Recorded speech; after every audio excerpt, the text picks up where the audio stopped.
Pop, pop, pop, pop, pop, pop, pass the popcorn. Pass the popcorn. Pass the popcorn. Pass the popcorn. Pass the popcorn. Pass the popcorn.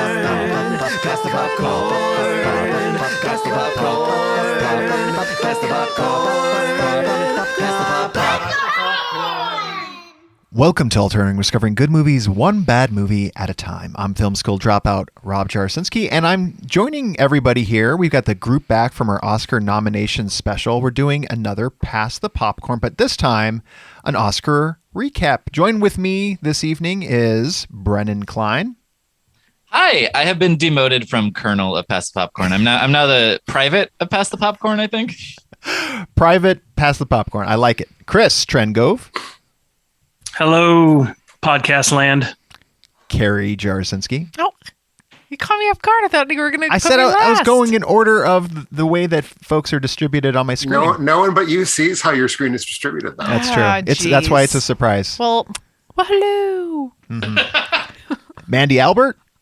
Howdy. I'm kind of fascinated by this idea of private Pass the Popcorn. What's the Patreon tier for that? It's coming. It's coming. Not the only thing.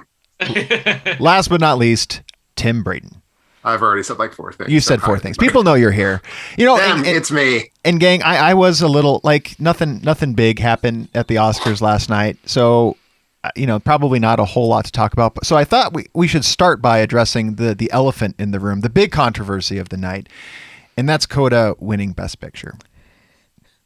Yes. Does that sound like a good place? Did anything else happen? I feel like I'm doing an Amy Schumer bit right now. I was going to say it's at least as funny as half of the scripted bits that happened on last night's telecast, and therefore a good fit. No, there is. Can I tell my really funny Koda story? Please.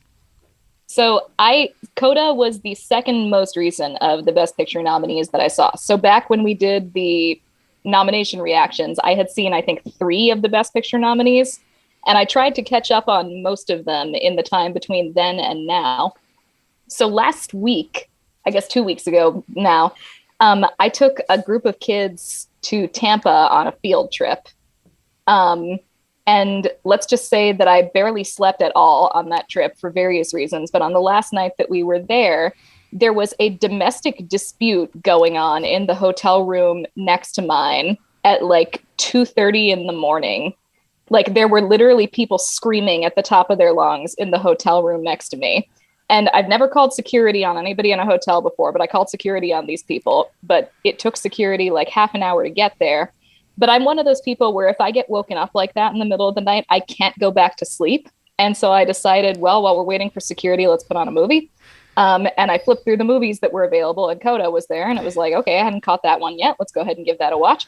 And so I ended up watching Koda to distract me from the domestic dispute over marital infidelity going on next to me, which after last night's Oscars feels even more appropriate that Koda becomes a distraction from domestic disputes. So my overall assessment of Koda is that it was more pleasant than listening to two people on the verge of punching each other in the room next door. Okay, so sounds like you liked Koda more than I did, at least. That's possible. I think I gave it a half star more than you did. Okay, and I did want to work my way backwards from people who like Koda and I'm guessing here. I'm gonna start with Carrie. I think like Koda the best. Carrie, what was that experience like seeing Koda win Best Picture? Again, I thought, you keep throwing me for a loop here. I thought you'd finish off because I think I'm probably, again, in the vast minority here. I think you're in the vast minority in this group. Critics.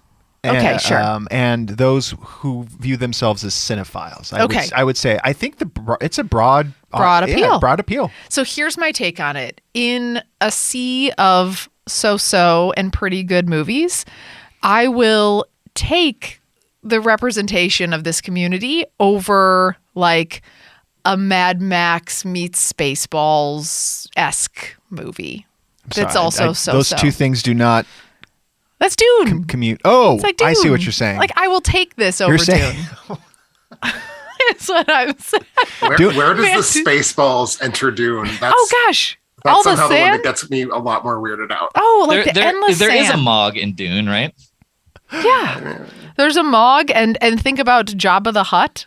Very comparable to the other guy that was in Pizza the Hut. Pizza the Hut. Thank you, Pizza the Hut, who's very comparable to the main character of Dune, I think, as well. So Timothy Carrie, Chalamet. This has nothing to do with the Oscars. It Yeah. has really nothing even to do with Coda. Are you under the impression, Carrie, that Star Wars is a knockoff of Spaceballs? well, of course. No, I know it's not, but it's the better of the two. If we're being honest. I will say the Koda moment after it, like it was touching. It was- the what is this celebratory? Is this the Yeah, I'm waving my hands. That's applause. That's Applause, applause. like Clappy applause. hands, not clappy hands. Yes. Very, very sweet. Them being up there, them taking the award, like it was, I think, what the world needed now amidst the slog that we're in, and that is the planet. It was the feel good moment. Yeah, and I'll Okay. take that, and that's where I'm at. Tim, with it. I mean, I think everybody on here except for maybe me picked Koda. I did not pick Koda to win Best Picture, so you knew it was coming. Tim, oh no, Mandy's shaking her head no. I think I'm the Power of only Dog. person who I picked was hopeful Coda. to the very end. Okay, I was hopeful for Power Let's of the not Dog. talk about my Oscar Okay. ballot. Okay. Yeah. Tim, so I'm going to Brendan next. I'm guessing, Brendan, that you liked it second most based on your tastes? You would guess wrong because I have not seen it. I cared so little about it. I did not deign to check it out. Not that it was a weak slate of movies this year, and I saw the ones that I thought I would care about winning or losing, and that was one that it seems exactly like the thing that it is. Yeah.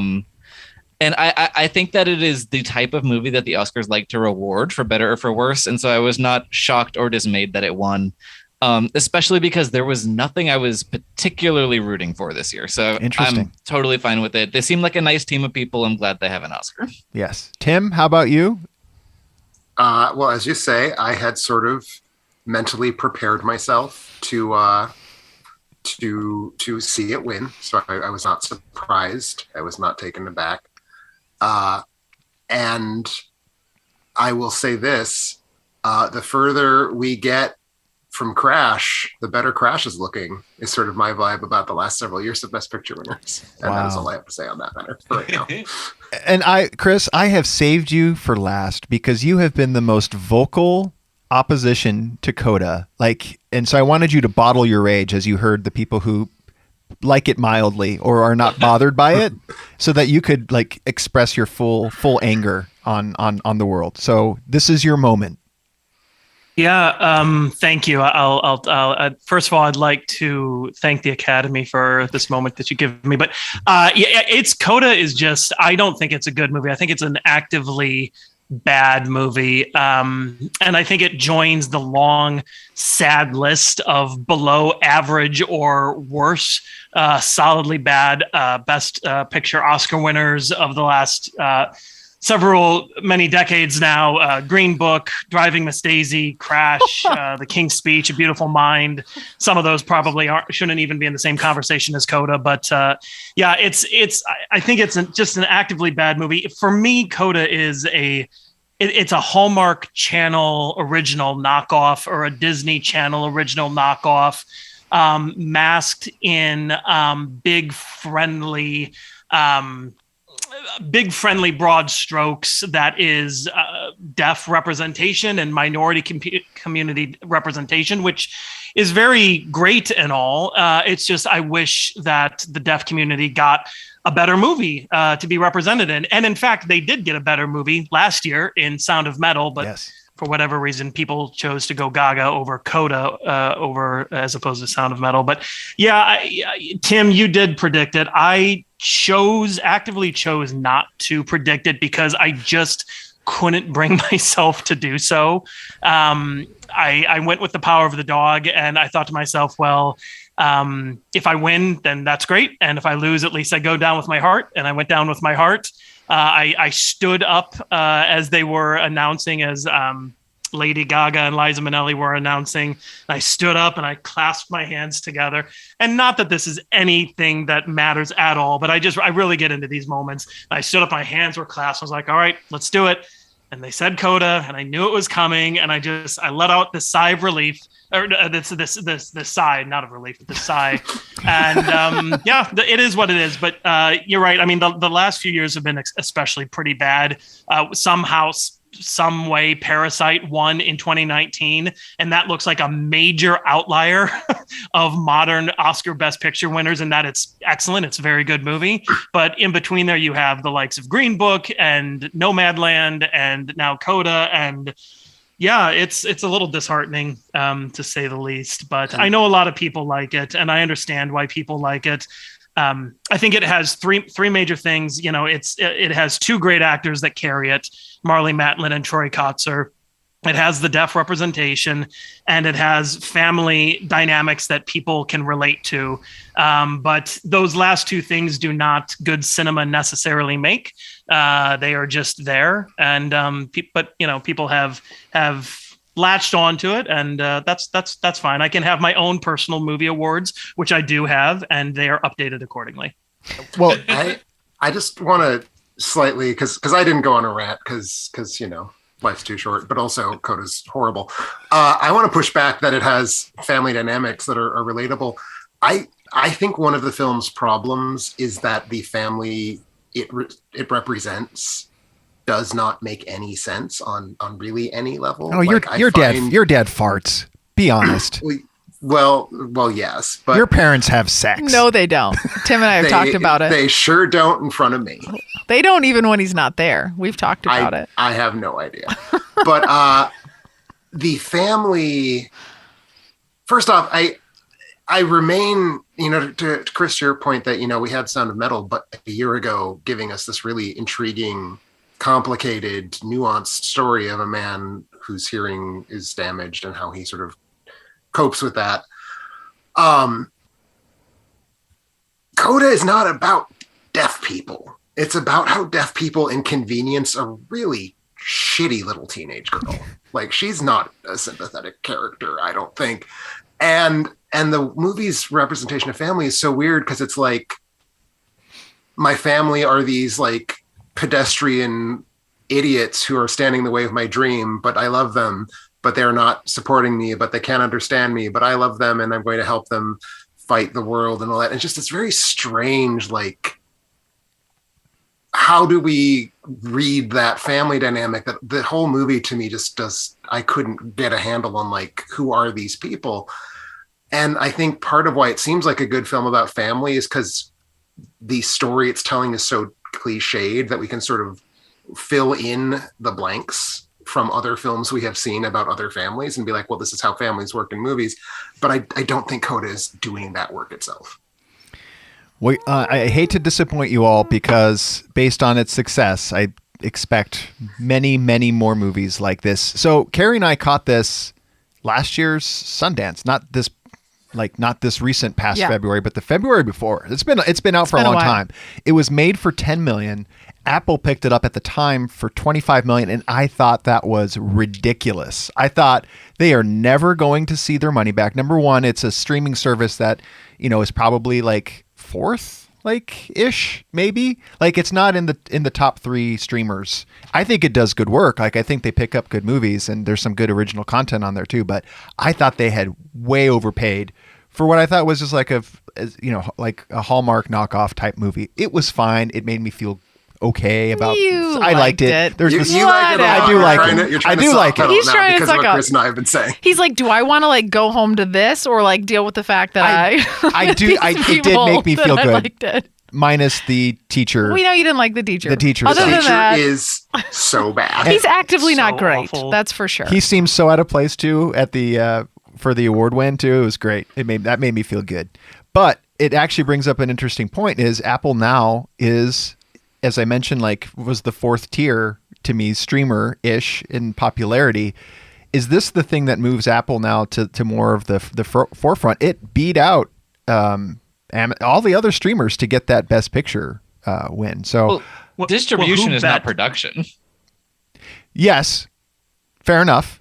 It's not an Apple-made movie, but I mean, that's no different than half the things that we call Netflix originals are just acquisitions for international distribution. Roma being one of them. That's true. But Mandy had a look on her face like she just ate a whole basket full of lemons, and I want to hear her thoughts on this question. I mean, one of my questions was, given the last several years, does the Oscar bump even exist anymore? Like, I'm kind of sort of expecting it to sort of trickle slowly away at this point, just because it seems like nobody really cares by now. Like, the people who have, this one might get a little bit of it just because, like, I was probably kind of the most in the middle on Koda of this group, where, like, I didn't hate it, but I also didn't remember it 10 minutes after I finished watching it. And it's a really nice movie. I feel like it will probably be something that a whole bunch of families sit down and watch and are like, oh, that was nice. And then they, like me, will forget it 2 days after they've seen it. And by next year, nobody's going to remember at pub trivia what won Best Picture this year. That's fair. I don't think anyone's going to be like, gosh, the classics. Do we think about Vertigo, North by Northwest, or Koda? Like, it's not. I can even admit that it's not going to fall into that echelon of memory. We did a Best Picture podcast just recently, just right before this, and I think Tim said it well. Is like, it's supposed to be what Hollywood thinks is the best, like, representation of Hollywood in this moment. And, like, that's why I voted for Power of the Dog. Like, oh, you did? Yeah, I think that is a movie more suited to what I think of, like, artful cinema. Like, it still doesn't compute for me, even as more of the kind of more on the casual moviegoer side too. But okay. And I don't want to leave the question of streaming yet, because I do think streaming remains a black box. Like, we can say with considerable authority, a film opens in the theater and it makes this many dollars. We know this. There are legal reasons that studios have to produce that number faithfully. So we know how much money it makes, which we can extrapolate into how many people see it. We don't really know how many people watch films on streaming. And that remains true. Like, when Netflix is like, we have this film that had the most first Sunday streamings before 3 p.m. of any movie we've released in the last 17 months. No one knows what that number means. Fair enough. But go ahead. No, but you can get, for the price of 10 Kodas, you can get one The Irishman. You know? Sure. So, like, it's interesting that Apple seems like, while Netflix has its algorithm going for it, it's overpaying for a lot.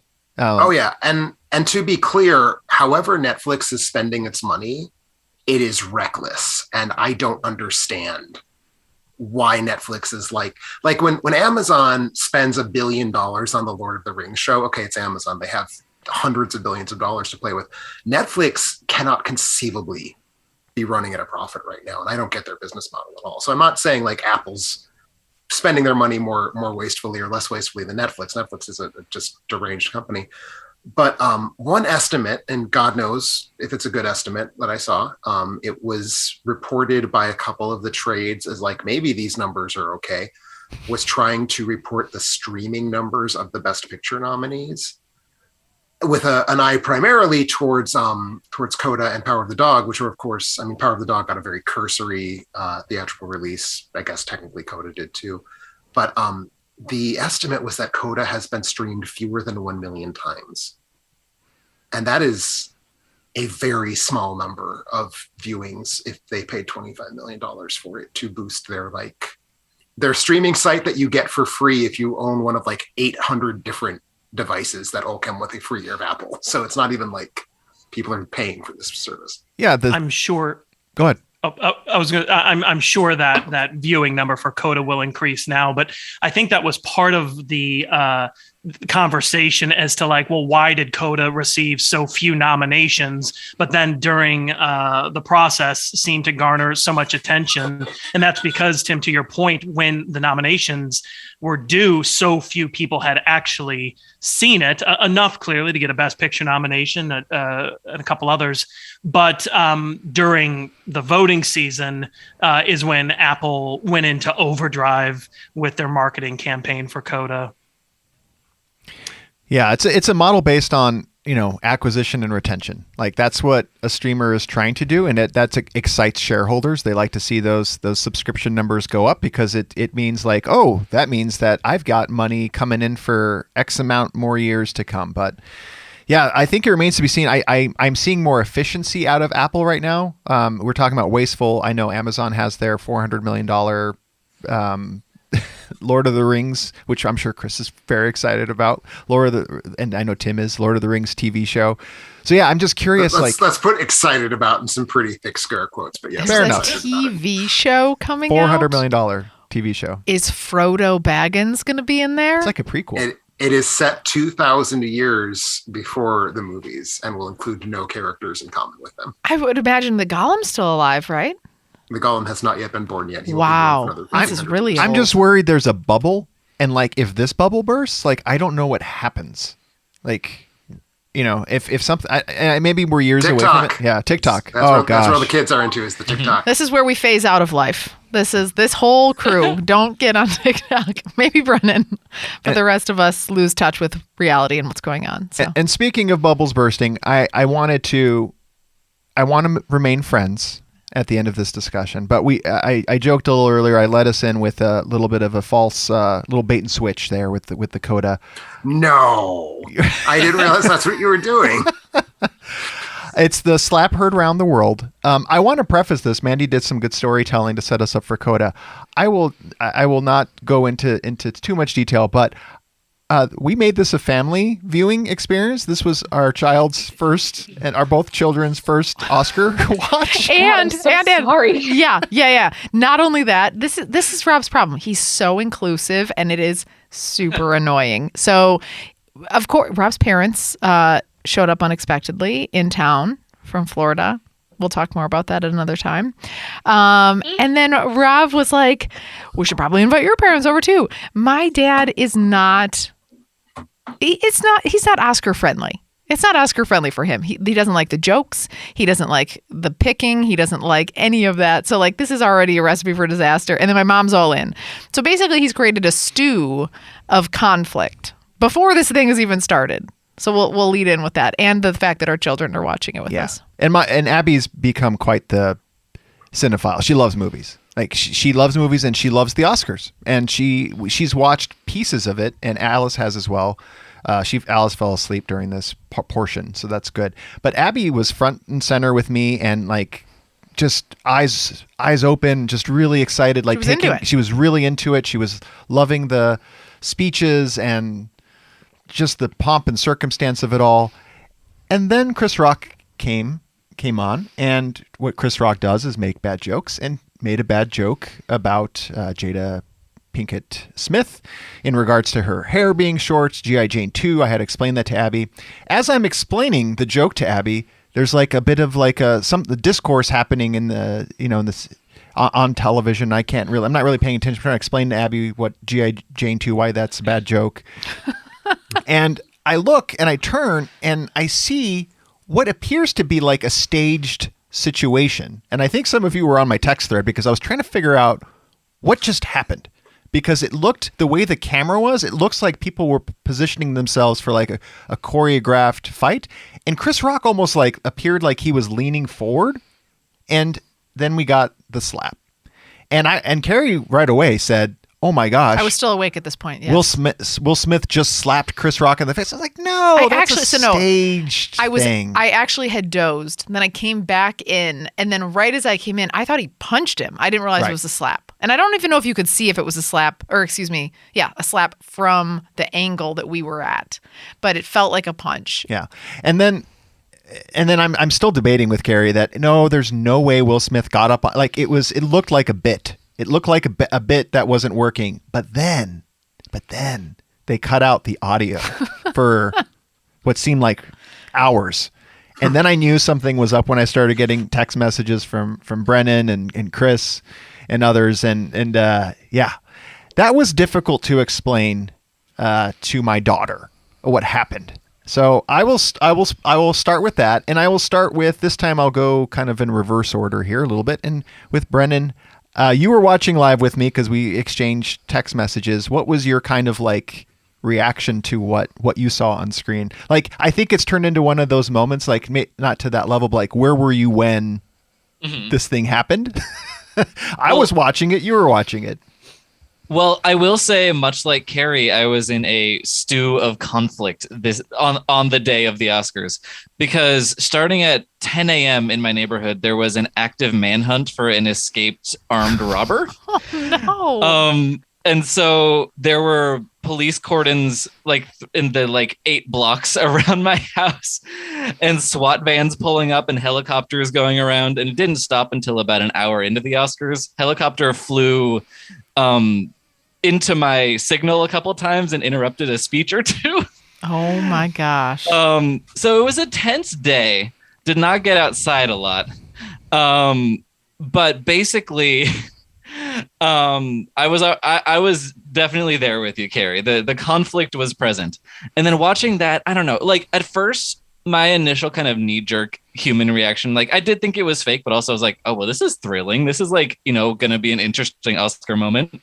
But then like the more details kind of rolled out about it, then the more I thought about it, the more I was like, this is really grim. And it really put a pall over the Oscars for the next 20 minutes, and especially Will Smith's very rambling speech about it, where he mostly didn't apologize for anything and talked about God and about how men have to protect people. And that's not my favorite thing. Neither of those two things I love when people bring up in an Oscar speech. So unlike the chaos and disaster of the La La Land Moonlight thing, which kind of still brings me joy and is like a little glowing flame I keep alive in my chest, this was deeply uncomfortable. And no, everyone involved is doing something wrong. It's not like, debating over like who's in the right or who's the victim. Everything's bad. Nothing is good about talking about this for me. It's not fun. It just it became unfun almost instantly once you kind of are meeting out like exactly what happened. I agree. You want to just sort of like, for me, like just like can we just pretend that didn't happen? Like, well, that's what they did. That is what they did. I know, which is also terrible. That is like so. I don't know. I'll let others go, but the shock was still with me when I woke up this morning. The shock was still there. It carried over throughout the entirety of the rest of the show. Pretty much. And throughout the rest of the show.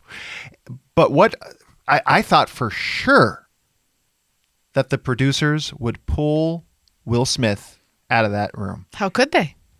That's what they should have done. I'm not saying they shouldn't have. I'm just saying, how I could understand they he was in front that runner moment? and ended up winning, but they should have absolutely pulled him in any other situation. If this is the melee in Detroit or Indiana, or wherever they had the brawl, like you kick anybody who was fighting out. They're out. It is not my turn, so we will come back to me. But I just want to say one thing on that. Yeah, the dichotomy, this is not the right word. Dichotomy is not the right word, but like the triangle of this, of like, we live in a world where this happened, and then 20 minutes later, somebody can get up and we're like, golfers clap, like standing ovation. I want to get to his speech, but okay. I'll go to Tim next, who I believe your cable cut out or something. So I don't even know that it was my cable cutting out, because what it seems to be the case, I was watching it on YouTube TV, and I had about a 40-second delay because I kept getting like texts from people being like, "Oh my God, can you believe that X just won?" It's like they're still naming the nominees where I am. And apparently everyone else who was watching on YouTube TV also had it cut at that moment. So it seems to be the case that they killed the feed. Just because like they were clearly not interested in having this footage get out there. It did. Thank you, Australia and Japan. So I did have an opportunity to watch the slap. But no, at the moment that this all happened, I was washing the dishes to give my cats food, because I was like, well, this is stupid. I'm not just going to sit here watching a frozen image of Chris Rock with no audio. So I figured I would just, putter about until I started hearing sound again. And then I started getting texts, and I was like, these are a lot of texts. It seemed to be very dazzled by something that's happened in this moment. And had to get some clarification from you and a few other people who were barraging me with wows and oh my God and what's going on. So I did not get to enjoy the moment in the moment, although certainly by the time Best Actor rolled around, I had been fully caught up and we'll talk about that speech because that was a loopy fucking speech. I will say this about my overall experience of the thing. If I cannot have an Oscars that are produced well, and I was not getting that, I would like joyful catastrophes, such as Brendan points out, the La La Land thing. And if I cannot have a joyful catastrophe, a catastrophe that makes me feel like my skin is crawling off my body is still better than a mediocre Oscars for me. So to me, this still qualified as, okay, things are getting better. I've just seen a possible felony crime committed on TV. Hey, that's something. Yeah, it was Jerry Springer. It was a Jerry Springer episode. Yeah. All right, Mandy, you were live streaming or live tweeting, excuse me. Live tweeting. Live Yes. tweeting, and which many people thanked you for your insights in the moment. So I'm glad they thought there were insights somewhere in there. as you were live tweeting, what was the I don't know if you remember it offhand, but like what was the tweet that you sent after you saw what you saw? So the thing was, at that point, I was getting pretty tired. And also, by the time that happened, like I was kind of looking at it in the context of the rest of the ceremony. And one of the things that I noticed about the entire kind of vibe of the ceremony was that the whole thing felt very mean at a lot of times. Like it felt sort of mean and cynical in a way that I did not care for. Because I'm kind of with Tim in that if I can't have a well-produced Oscars, I at least want one that's a really enjoyable dumpster fire in some way, I shape, want or Rob form. Lowe dancing with Snow White. Correct, that. And it, I don't know, just like I'm sure we'll talk about the three hosts later because, oh dear God. But I feel like when I first started watching the Oscars many moons ago, the jokes from the host were usually more about like the films that people were talking about or that were up for nominations and less at the expense of the people in the room. And it felt like we have gotten more to the expense of the people. And I will say that like when you're going to make a bunch of jokes about people with incredibly fragile egos who are all in the same room, something like that is going to happen eventually. So they basically just planted a ticking time bomb in the entire room with the tone of the thing.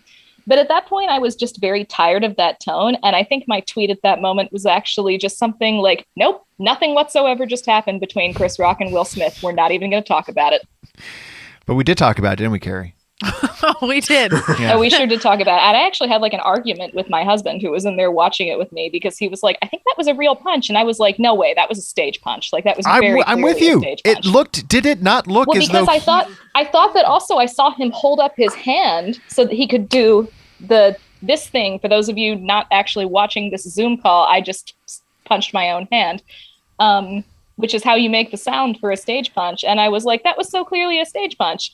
And then we watched it in slow motion. It was like, that was so clearly not a stage punch. Okay, cool. I think it's because it didn't have the necessary sound effects that we're used to tied to a movie. So it was like, oh, is that what that really sounds like? Which was kind of more of like, it sounded like slapping a butt. Like it was like that would have been fun. It was like a dense slap rather than like when you actually hear a slap in a movie, it sounds like it's really it's So not When you real. hear a slap in a movie, someone just hit a side of beef with a baseball. Exactly. So It's like a crack. But so that's what the point that you raise is really interesting, and I think feeds into a lot of people's reactions to this. Is that we're watching these big stars that we know and that we've seen in movies do this thing. It still feels fictional, right?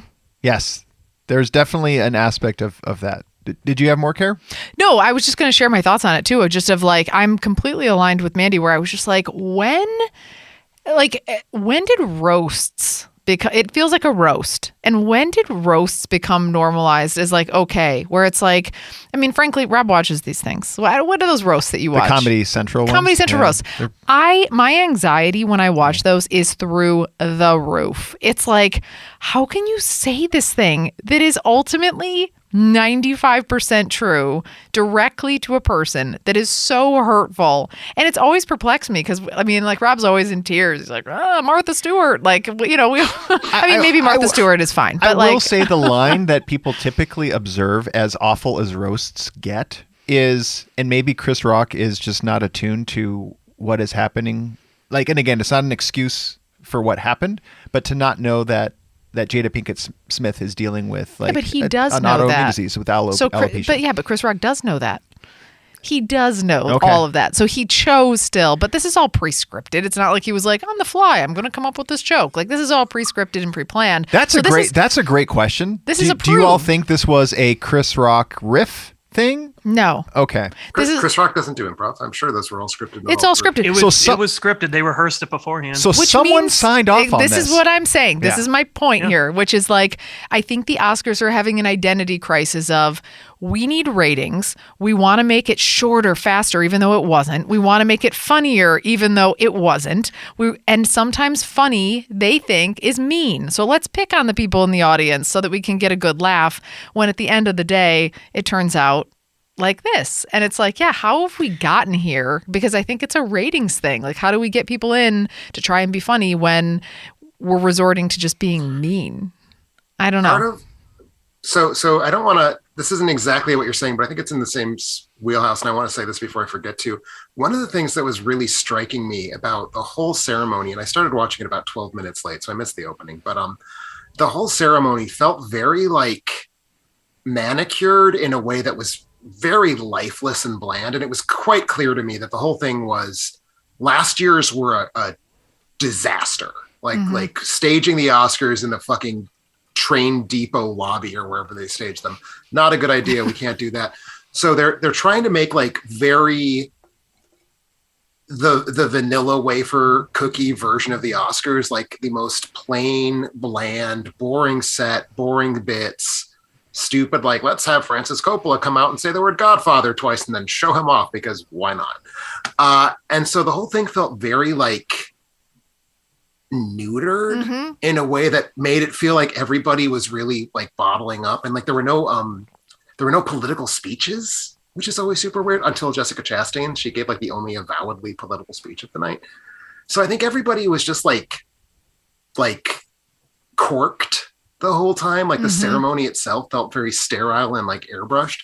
And I think to a certain extent that just creates a vibe where everyone like wants to be the first one to just scream at the top of their lungs. And I think that also kind of contributes to that happening. Like, I don't think you get that kind of outburst on a night when everybody's freewheeling and loose. You get that kind of outburst on a night where everybody feels like their asshole has been stitched together.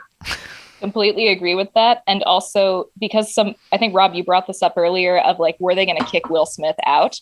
One of the people that I was texting during the Oscars asked me, like, do you think they're going to arrest him? Do you think they're going to throw him out? And I immediately said no, 100% no, because throwing him out would have the possibility of being controversial.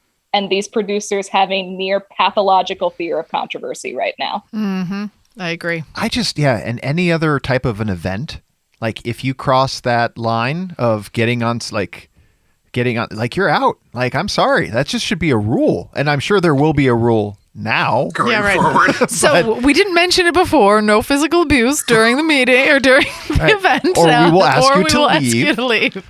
Like, just anyway, sort of like one of those core syllabi that just keeps acquiring like rules of classroom conduct that's like 7 pages long because the professor just keeps adding things to the bottom. Next year, the Academy will have no punching the hosts. Chris, I wanted you to get a chance to have a reaction, and then if you want to segue into into your thoughts on, did the speech that Will Smith gave after, did that do anything for you to absolve him of what he did? Sure. So it was, yeah, I'm with everyone else. I thought it was staged 100%. It looked, I've taken fight choreography classes in the past. It looked like a staged hit. And then he turned around and it froze. I was watching on YouTube TV as well. The whole thing froze. I'm like, okay, I don't know what's going on here. And then, my buddies started texting me like, I think that was real. I was like, no way was that real. Then the Japanese cut came through. Then the Australian cut came through. I was like, oh my God, that was real. And I was left in this just very bizarre state of shock, where I was a little scared. I was very uncomfortable. I was very giddy. I thought it was also very funny. It was strange combination of emotions that I was processing all at once, probably because I realized that, we had just witnessed on live television with tens of millions of other viewers across the planet, someone walk on the Oscar stage and assault someone else. And just to realize that is such a jarring thing. And it's not just anyone, right? It's like one of the biggest superstars on the planet hit one of the most popular comedians on the planet. And as an aside, I'm a huge Chris Rock fan, and I've always loved Chris Rock. So when you had your little quip there about he always makes bad jokes, I tisked at that. But anyway, it was not one of his better jokes. Definitely not. But I am a big Chris Rock fan. But it was just crazy. And I don't know. You guys mentioned Coppola and The Godfather. That was the next bit. I couldn't, in a normal year, I would have been like, oh my gosh, yeah, Francis Ford Coppola, Pacino, De Niro, this is pretty cool. I barely paid a second of attention to them, which is so unfortunate for them. But like, I couldn't have cared less. I just wanted to know what was happening, why it happened, what's going to happen to Smith. And like, that's all I wanted to talk about for pretty much the rest of the award show, frankly. Did his speech do anything? No, it didn't. I mean, Brendan, you already said it. It was a very strange, rambling speech that just touched on a bunch of bizarre things. He touched on, he basically listed off a bunch of things that excused his behavior. It was Denzel told me that the devil, comes after me when I'm high, at my highest peak. I'm a protector of women. It's not me. I've become King Richard, the character. I have to protect, my wife's name and honor. It was a very strange. He did literally say thank you to the Academy and to other people present at the time. He did not thank Chris Rock. He did in a press release today, but it was strange. I've never been a huge Will Smith fan. I can't say that this made me any more of a Smith fan whatsoever. But objectively, though, he has obviously something to remember. I mean, we've got the moon landing, we've got 9/11, and we've got when Will Smith went on stage at the Oscars and slapped Chris Rock. So, I don't know. It's a pretty crazy thing. Definitely won't forget it. Objectively, he has a good slap form. Like that was like it was very fast, and Chris Rock didn't see it coming. It happened so fast. It's good slap form. That's all I want to say. And Carrie, you were mentioning the meanness. The one thing that I was thinking of, like you were saying, like wondering where did this come from? First thing that came to mind was Ricky Gervais. I mean, like Gervais has like really turned the award show hosting job around on its head. And you said you don't like mean cynicism. I kind of do. And so like I really liked the Ricky Gervais most people style. do, yeah. The thing is Ricky Gervais is the best at it, or among the best. And Gervais is good at it, and the people who write the Oscars are bad at it. 100%. Yeah, that's it. Yeah. So they're like, okay, well, how can we get Ricky Gervais to do it? I'm sure they've probably asked him, and he said no. How do we do a Gervais type thing without Gervais? And this is the outcome of that. And Brendan, you were trying to get a word in. Oh yeah, I was just the kind of repulsive heteronormativity of his speech about like how men have to protect the women, and including his coworkers on a film where he was like, "I protect Ingenue Ellis," and I'm like, "What? Were ninjas trying to attack her while she was yelling at you making sandwiches?" This is true. This is true. I want to touch on for like a brief second though the flip side of this coin. What type of sociopathy, and maybe that's not the right word, but if I am Chris Rock in this moment, when I, in front of millions of people, have just been slapped across the face very hard and have been sweared at, somebody used the F-bomb to me, I am going to cry. I will cry on that stage. How in the frickin' world did Chris Rock pull his stuff together to continue on through that and like get through and move the conversation forward without crumbling? Like, what's happening there? Like, that to me was perplexing too. Like, how did he maintain himself after an event like that? That man has bombed so many times at so many comedy clubs, I'm sure, just because he's a comedian. And when he does his job poorly, it's in front of huge crowds. He's used to it. This is probably barely a blip on his radar in terms He's like, I've been hit in the face before. Maybe also, so. I mean, we do have to assume that Chris Rock has had like drinks thrown in his face. So drinks, that is not... tomatoes. Okay. I don't think they actually bring tomatoes. They actually have eggs.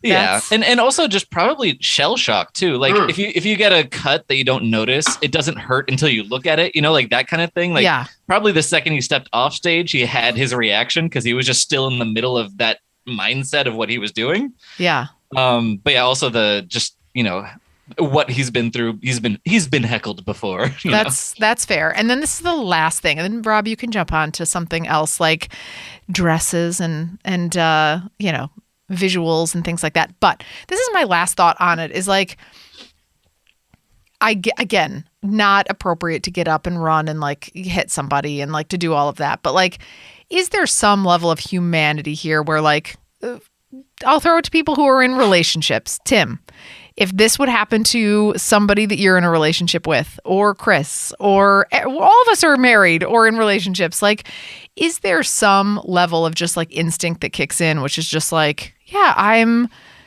upset. I'm mad. Like maybe his wife has been sitting and crying at home and she's scared and she's nervous to go out into the public because of this situation and she's self-conscious about it.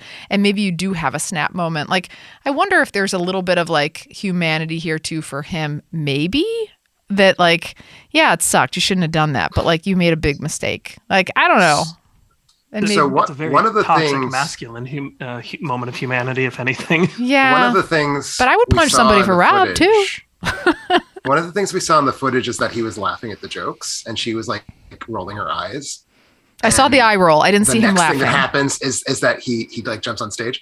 So there is some rumor that he realized that he was going to be like in trouble, sleeping on the couch for the next 2 months, and so this was his attempt to like man up in front of her. I see. But I will also say at one point, my partner, his mother was making fun of his hair in front of me. I love his hair. Immediately started making fun of his hair right along with her. So I thought you slapped her across the face. Okay, no.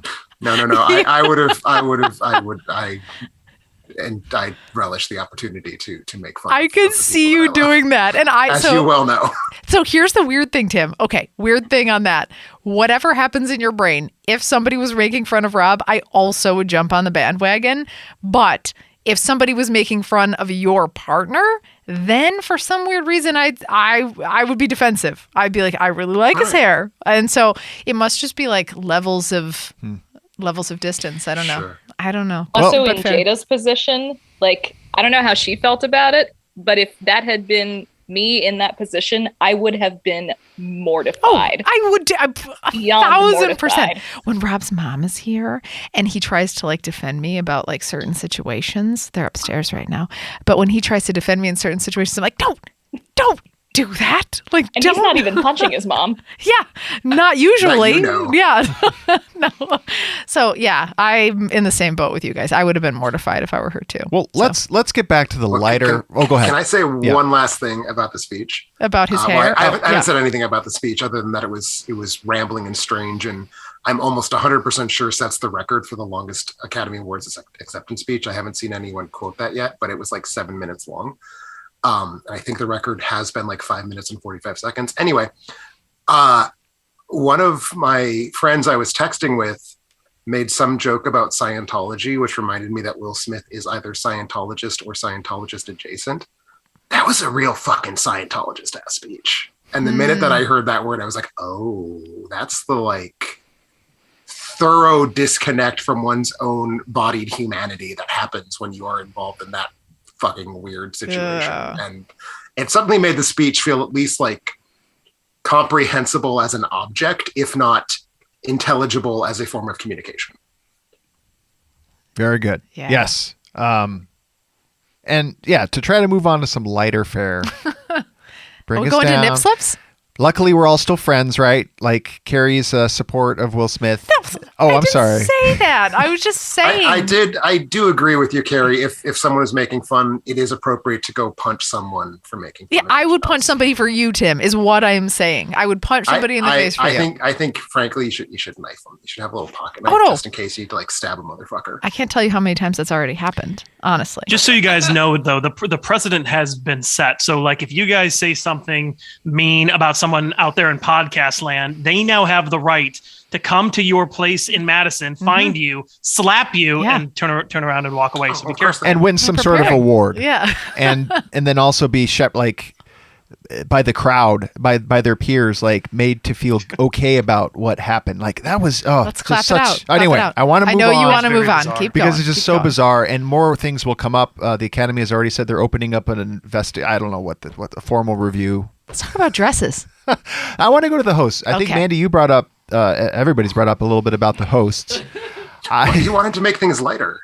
It is lighter. I did have a favorite host. I'm curious less about my favorite. I want to know from each of you, like the hosts ranked, if you can, and best moments. And like some of the best moments, I assume, are not due to the host, and worst. It's more to the bits that they got, and I have thoughts on that too. But I'll start with you, Mandy, if you're prepared to think about the hosts and rank them in any sort of order as far as like enjoyment. So on top is getting kicked repeatedly in the head, and then go several steps down that. And then probably the least unfunny of the bunch was, I don't even know, maybe Wanda Sykes? I think you're right. Like I would have said Regina Hall, except that there was that incredibly long and uncomfortable 20-minute COVID test bit. That was so weird. This is why when Rob says, let's talk about something light, the host, I'm like, yes, let's talk about how Regina Hall was trying to rape 4 men on the stage of the Academy Awards. Indeed, because that happened. And at one point, again, and it was so long. It was so long. That was such a long bit. At one point, I just turned to my husband and said, this is still going on. How is it still going on? That's like... And like they were trying to make a runner out of it. Like every time she came on stage, it was like, here's Regina Hall and here's a man she's going to fondle for a minute. It's like, why is this the Academy Awards now? What the hell is happening? I felt bad because I was looking forward to Regina probably of the three. I mean, Wanda Sykes I find humorous. Amy Schumer, why not?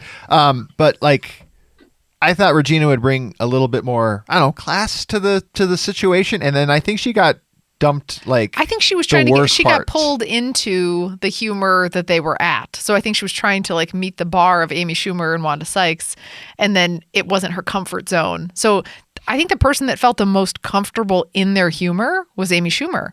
Yes.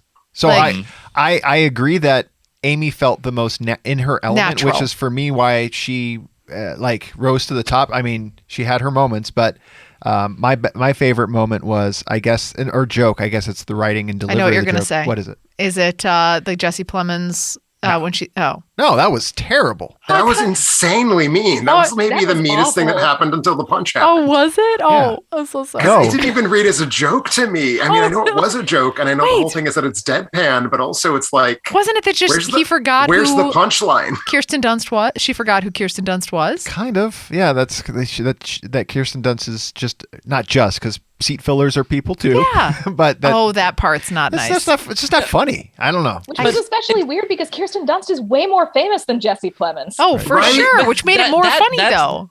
I'm not defending the joke or the delivery of it, but that was the joke. Yeah, was that Kirsten Dunst is famous? Like that's really dumb joke. Premise of no, it's that is true. It's super dumb, but it made it funny because she is so much better. Like I don't. I'll start. Okay, then instead of ranking hosts, because I think that'll be difficult for us, is of the jokes. If there's a joke I that can rank them real very simple. Me too.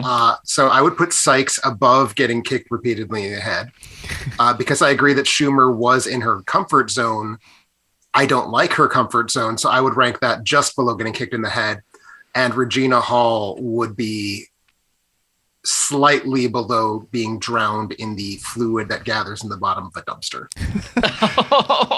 And Brendan, you feel very passionate about the rankings, so you have some clear-cut winners here in the hosting. I would not. Let's not say passionate. But I would say honestly, for me, Amy Schumer worked the most. The part where she just did a little stand-up bit on her own, like at the beginning of the Oscars, I found unobjectionable. I'm sure there's a joke in there that I'm forgetting that is bad or whatever. Regina Hall is second, but only because I like Regina Hall. But that horrible COVID testing bit was a lot. It did give me a chance to see Simu Liu's red tuxedo, which I appreciated. And Timothée Chalamet was having a great time. Just showing his commitment to sparkle motion. hell yeah. So I was like, okay, I get to see the cool outfits of these handsome men who were not going to be on the stage otherwise, but the bit was so horrendous. But the Wanda Sykes thing, the thing that really bumped her to the bottom to me was that horribly, grotesquely distended Academy Museum sketch. Oh, that was really bad. It wasn't great. No. And it was the same joke. It wasn't even like different jokes about movie memorabilia. It was always exactly the same joke. Yeah, that was the grimmest part for me. But it was all the costume thing that they all did was also exquisitely bad. Yes. See, the costume thing was the closest I came to laughing with the show for its entire 4-hour running time. Same. I really, really I have a short joke that will shorts. get you all to laugh, I Okay, think, but all right. I will wait for Let's to see. hear Chris's ranking, if you have one, Chris. Yeah, I mean, probably the same as everyone else's. My expectations for all three were extraordinarily low going into it. Schumer surpassed them for the same reasons that everyone else said. I thought she was competently fine throughout all of it. Sykes did next to nothing for me, and Hall was I don't know why she was there. Yeah, the COVID joke was terrible. But I will say, like, we all know that they cut 8 categories to save time, and they aired those categories before, and apparently it saved them 8 minutes worth of time. But then they added all of these new bits, which just totally washed out whatever minimal time savings they had in those categories. So yeah, that was a big in their face moment. What's your joke? I'm questioning whether it was actually Amy Schumer delivered it, but this was my favorite joke of the night. Is I guess the Academy members don't look up reviews. That was Amy Schumer. Yeah. That was Amy Amy Schumer. That made me laugh. That was really funny. That was good. That was with I don't think you delivered it well. I didn't I'm deliver missing well the because joke. there's context. So what's the context? You didn't deliver it well because it was a bad joke. So yeah, okay. Well, Okay. the funniest thing that happened for me was probably Yun Yejung's introduction, where she apologized because she was going to mispronounce all the white people's names.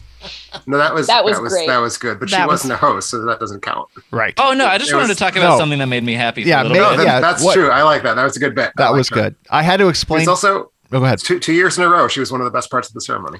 agreed. Oh yeah. So moving on to some other things, we talked about bits. Let's talk about. Oh boy, so much. There were, it's Oscars, it's song and dance, so we get a little bit of some numbers. Was there a number that stood out, I guess, to you all, or that you hated the most? And I'll start with Carrie. It's been a while since I started with you. 3. Okay, I've never been a big fan of the number 3. that's good. You should write for the Oscars. Yeah, no, you I would. You would should. fit in really well. I don't remember any numbers. What Carrie just said was funnier than 3/4 of the jokes of the Oscars. Yeah. Yes. Good. Guys, I don't remember any numbers. All right. The musical performances. Musical There performances. was we Oh. need to talk about Bruno. Okay. And there was Dos Oruguitas. I didn't like any of Song them. from King Richard. Okay. Oh. Reba McEntire. Oh, And there was Reba McEntire. and Billie Okay. And there Eilish. was Billie Oh, Eilish. Billie Eilish. If I were to say, I don't want to be judged. If I were to say the most memorable was Billie Eilish, would that be offensive? It was a harmless performance. Harmless. I wouldn't call it offensive. I would find that an odd choice to make. because Okay. It was unmemorable. The Other than strong that. feelings I have are of disappointment. Okay. For Well- like those are the ones that I have, and I'll share mine. later, Nothing but- had the big appeal that I normally get. So, like Beyonce, I'm expecting something like big, flashy, whatever. And it was in some regards, like in terms of like having this whole group. But like maybe the part that was missing for me was the fact that some of these things are like pre recorded and they're off. And it was just like you're seeing her on the roof of a building or something somewhere else. They built a stage in Compton, So and was it live? I don't know. Okay. Ostensibly. Ostensibly.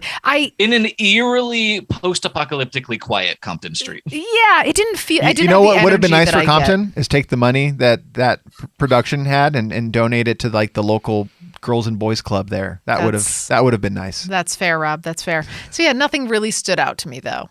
I guess I didn't get any tearjerker moments by any of the. I want to say performances. Beyonce was like staring in my soul. She's got the best Oh stare. well, obviously. Like she was looking deep into my you heart. thought that she was like you, Rob. Yeah. You, Rob Jarsinski. She's a great performer. Oh, yeah. that was a great performer. I like the camera work that they did with that live. That was recorded. Yeah. However, Yeah, and in that performance, I thought delivered something. I'm not the world's biggest Beyonce fan, and whatever. I it doesn't, and I don't need to talk about it. But anyway, I think the thesis of this song is black. That is the thesis of the song, and I think it was delivered by the staging and production design and everything, because literally everything was that like tennis ball yellowy color, and it is a little eye popping, but it was interesting that the only other thing you get other than tennis is the color of the performer's skin. And I thought that was an interesting way that costumes serviced the message of what she was doing, and none of the other performances did anything. I really liked Megan Thee Stallion in her rap bit in We Don't Talk About Bruno. What? We're just going to have to come to fisticuffs, I guess, on that one. I will say that my daughters, the whole reason they were in on the Oscars was because we were told we were going to get We Don't Talk About Bruno. So while that was probably like a fresh take of it, what we wanted was the actual song that they're familiar with. Well, I would say a much bigger perversion of that song is "We're here to celebrate Oscars" or whatever the fuck they were saying in the last verse over and over and over again. But I do think Megan Thee Stallion was a last minute addition because Lin-Manuel couldn't come because his wife tested positive for COVID. And that's my theory about what happened there. But I think she did a good job. Mandy, I saw you shaking your head there. Did you have some disappointment now that that song is burned into your head? And as you were singing along, you're like, wait, this isn't the song I know. I think it's time to retire the best original song category. Amen. That was just such crap all the way around. Like, I was pleased that I hadn't heard some of these songs before. I'm not really a big James Bond fan, so I hadn't seen the movie that song came from prior to hearing it. And I heard it and I was like, oh, that was nice. And also it was short, which got it a million imaginary bonus points in my mind. But all the performances were just so bleh. And my reaction to the Beyonce performance, honestly, was just like, when did the best original song performances turn into the Super Bowl halftime show? What is even going on here? I was biased against that from the beginning because the way that Chris feels about Koda is the way that I feel about King Richard. I just loathed that movie, and I loathe basically everything that has any connection to it as a result. So I was never going to be fair to that song. But as it was, I thought the song was very mediocre. I thought all the other songs, minus It's Not Live and Let Die, It's No Time to Die. Is that what it's called? Yes. You can tell how much I pay attention to James Bond movies here right now. But aside from No Time to Die, which I thought was like nice and pretty, all the others were just so crushingly mediocre. And it was just every time a new best original song performance came up, I just dropped back into the doldrums, pretty much. All right, Chris. Those are my thoughts. Chris, boycott best original song. how about you? Are you throwing in the towel for songs? Chris. Sorry. Yes, Chris. No, just Chris. The other Chris. I mean, most songs, most movie songs aren't good songs. I mean, once in a while you get some pretty good ones. This year was not a strong crop. I'm for more categories, not fewer categories. Generally, I'm still pounding the message for get the stunt coordinators their due, but these songs weren't great. Dos Oruguitas was a lovely performance. Nothing all that memorable. The Beyonce song isn't a good song, in my opinion. But it was an impressively staged performance, as Brennan said. But the songs weren't memorable to me. But they're still there every year, so they apparently are doing something for ratings. I mean, they started the show with Beyonce, so I'm sure that did something for the show. Just not much for me. All right. Well, speaking of performers and performances, I think the other thing that's a buzz right now is the Lady Gaga, Liza Minnelli. Don't even get me started. So you have some feelings on it. I mean, people are saying that they don't were tell really... me what people are saying. Okay. I don't want to know. All right. Let me tell you what I'm saying. It is elder abuse the way the Academy keeps trotting out these people on death's door. People are mortified. I hated every minute of it. Are taking it as like, oh, this is the best. This is what the best. And then, I literally have written best moment. Are you serious? know. I don't know. Now you're shifting my mentality. I hate when you guys do this. Okay. I will say, I think Lady Gaga helping to uplift Liza Minnelli, who was clearly not quite present, was a very good moment. But seeing where Liza Minnelli's health is in her age was an incredibly depressing thing to make a spectacle out of. I think Lady Gaga being there and like saying nice things was sweet, and it gave me a much higher opinion of Lady Gaga as a human being than I've had. And I apparently her last several like public appearances with Tony Bennett was the same vibe. Like she was very clearly like helping this old person who's only about 40% there enjoy public accolades one last time, and that's a very sweet thing for her to do. But it still felt, intentionally or not, like there was such a vibe of like, let's gawk at the old woman whose brain is not there anymore. And I find that psychopathically distasteful. I could not stand that moment at all. I was also piled on top of Al Pacino looking like he's 150 years old. And so it felt even more like old people in a museum on display after that. At least those were like proper decades of like celebration. We got the weird like 28th year anniversary.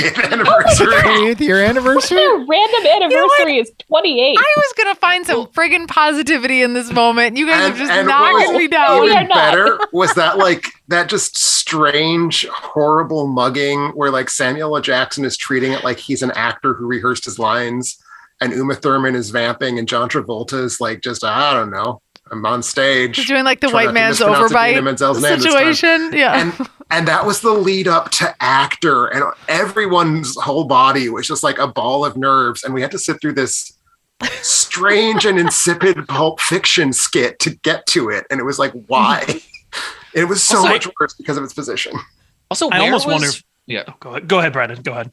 Where was Frances McDormand? Because that was her job. She doesn't show up if she doesn't have to. Like, that's a long-standing Frances McDormand. Got it. Oh yeah, that's true. Yeah. She was with Joel. Yeah. On their couch, probably not watching the Oscars. Fair enough. Yeah, that's strange because I guess Tragedy of Macbeth wasn't nominated? Cinematography and actor. Yeah. I'm going to choose to find the silver lining, though, in the Lady Gaga moment, which is presumably, yes, bringing Liza Minnelli in, that's a choice that you make up front.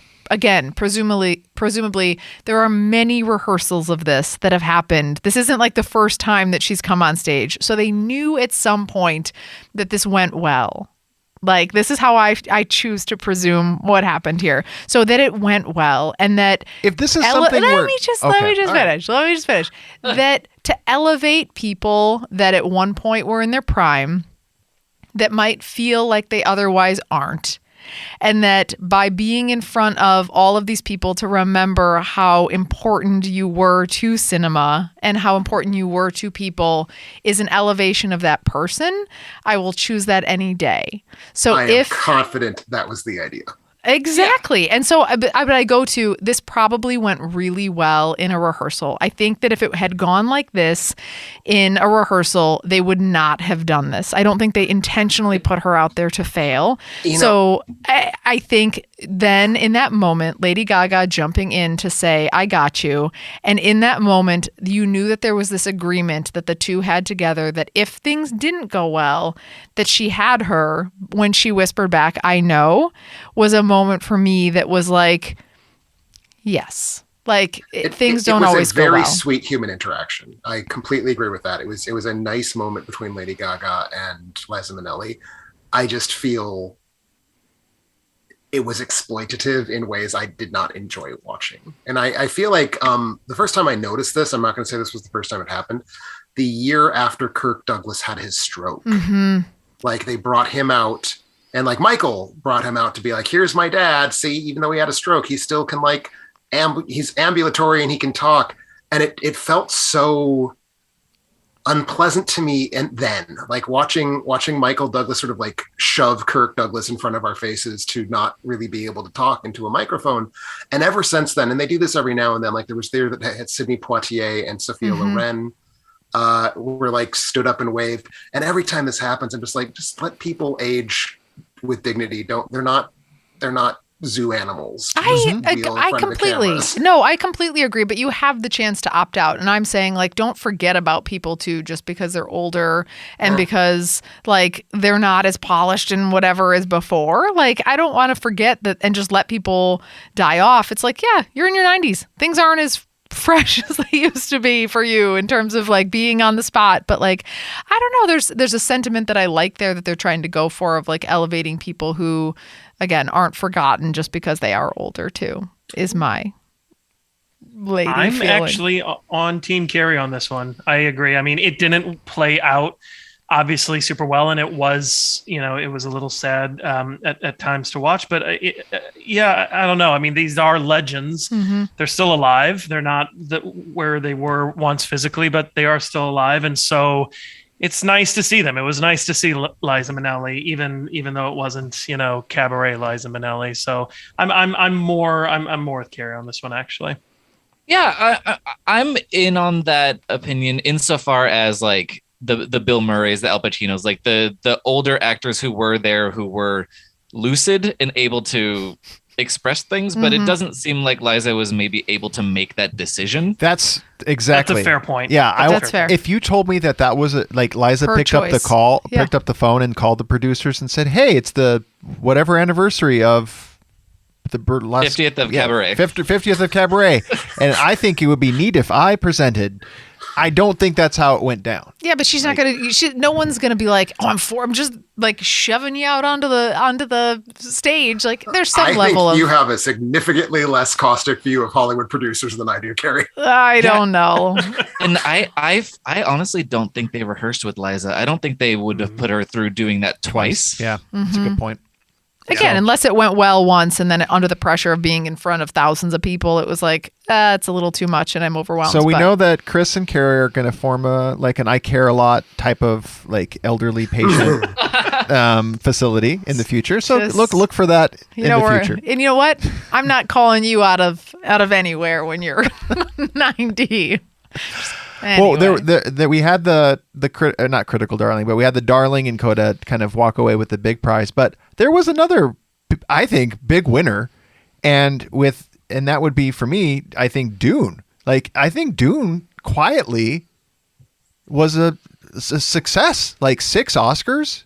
Like, what do y'all think? I know Denis didn't get his moment with a Best Picture win or a directorial nod, which is strange when you have 6 Oscars now to your film.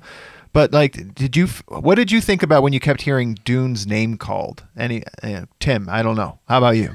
I mean, I had it down for 5, so I was expecting it to have the most of the night.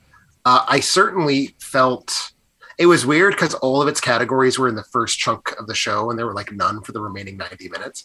But I do think if Villeneuve had been nominated for Best Director, I actually think he probably would have won.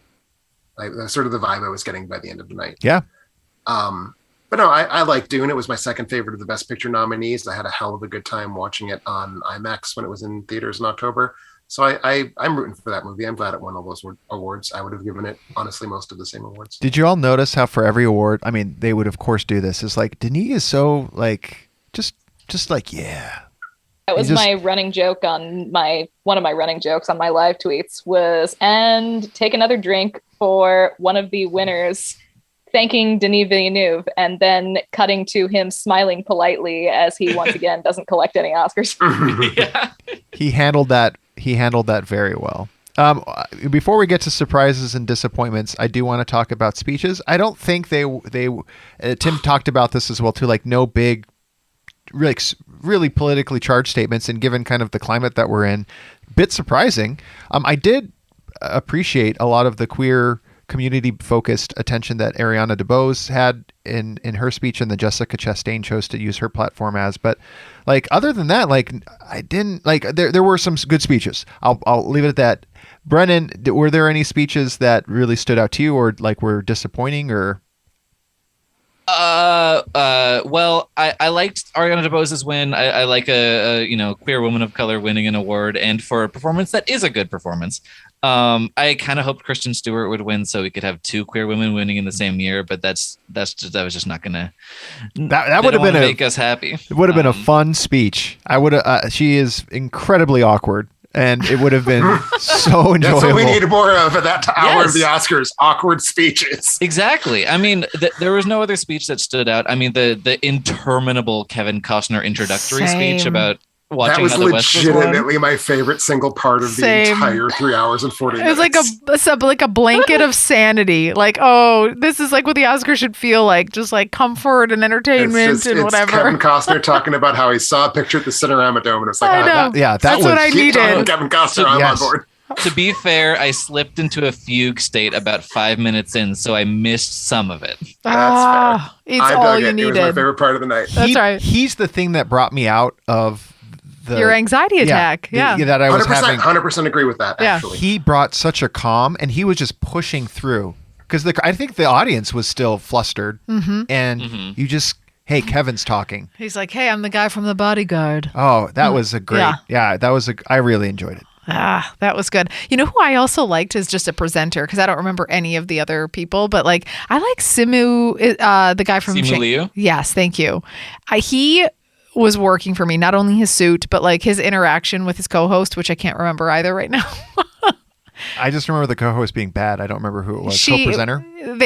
She was kind of like playing on like, hey, is this going to work out kind of thing? His joke was, I'm Canadian. Oh, the Canadian stuff. I love that. Oh, they presented international film. Yes. And the jokes hit for me. I thought he was awesome as a presenter. Liu's, the chemistry he had in presenting that award was in that like 30 seconds was more chemistry than he had in the entire runtime of Shang-Chi. So I was pretty impressed. I was like, I didn't know you had it in him.